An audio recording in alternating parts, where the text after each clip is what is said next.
Olá, crianças! Então agora a parte 2 do nosso vídeo, que nós vamos começar a interpretação de texto da fábula O Mosquito e o Leão. Antes da gente começar a interpretar, eu gostaria que vocês pegassem o livro de vocês e numerassem as linhas dessa fábula, numerassem de 1 até 12. Tem 12 linhas, né? Porque assim fica mais fácil da gente analisar esse texto. Então vamos lá. Abram, numerem, dê uma pausa no vídeo, tá? Sempre que eu pedir para vocês fazerem alguma coisa, vocês deem uma pausa no vídeo, façam, e aí depois vocês dão play novamente, tá? Para vocês conseguirem acompanhar certinho. Então, depois que vocês fizeram isso, nós vamos começar na página 53, interpretação de texto, acompanhem aí, atividade oral e escrita. Primeiro, o que aconteceu com o mosquito depois de desafiar o leão? Então, se vocês pegarem a linha 10 do texto, está escrito assim: distraído, voou direto para uma teia de aranha que o apanhou e o comeu. Então, esse mosquito ele foi pego por uma aranha e comido por ela. Exercício 2. Nessa fábula, além dos personagens, há um narrador que conta a história. Copie nas linhas a seguir. A. Uma frase que representa a fala do narrador. Então, o narrador é a pessoa que conta a história. Quando eu li para vocês lá no vídeo 1, eu era a narradora dessa história. Então, geralmente, as histórias que começam assim, era uma vez, um dia aconteceu de um boi estar andando pelo pasto. Então, toda vez que você usa era uma vez, um dia, é uma história do tipo narrativa, em que tem um narrador, tá? Então, olha só, lá no exercício 2, letrinha A, uma frase que representa a fala do narrador. Então, na primeira linha está escrito assim: era uma vez um minúsculo mosquito.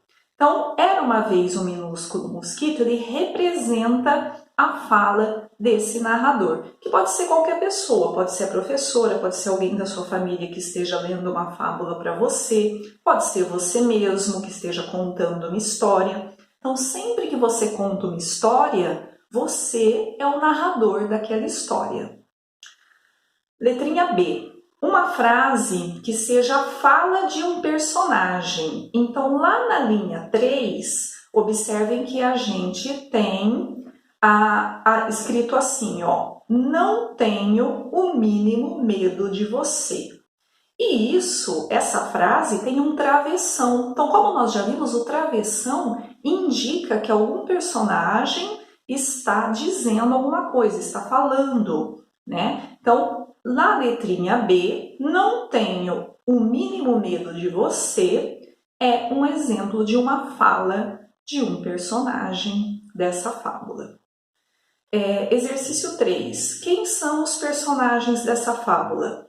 Como nós já falamos no primeiro vídeo, o leão, o mosquito e a aranha. Exercício 4. Releia. Era uma vez um minúsculo mosquito. Um dia voou até o leão. Assinale a alternativa correta. As expressões destacadas indicam um tempo indefinido no passado ou o tempo presente. O que vocês acham? Quando eu falo era uma vez, um dia, eu estou falando hoje um mosquito foi pegar um leão? Não estou falando isso. Estou falando que um dia, que era uma vez. Então, isso aconteceu. Então, isso indica um tempo no passado que eu não sei que dia que foi. É diferente de eu falar. Em dezembro do ano passado, eu estou dando uma data para você, que foi em dezembro do ano passado. Então, um tempo indefinido é um tempo que aconteceu no passado e que eu não defini esse tempo, ou seja, eu não sei que ano que aconteceu, que mês que aconteceu essa história. Exercício 5. Depois da leitura da fábula, em que lugar você imagina que os fatos aconteceram? Copie do texto uma palavra ou expressão que possa ter ajudado na resposta. Então, se vocês olharem na 11ª linha, na 11, vai estar escrito assim, ó. Depois de triunfar sobre o rei da floresta, então quando ele fala rei da floresta, isso supõe que essa história tenha acontecido numa floresta. Então essa é uma frase que se pode colocar no exercício 5, tá ok? Então até já já, beijos!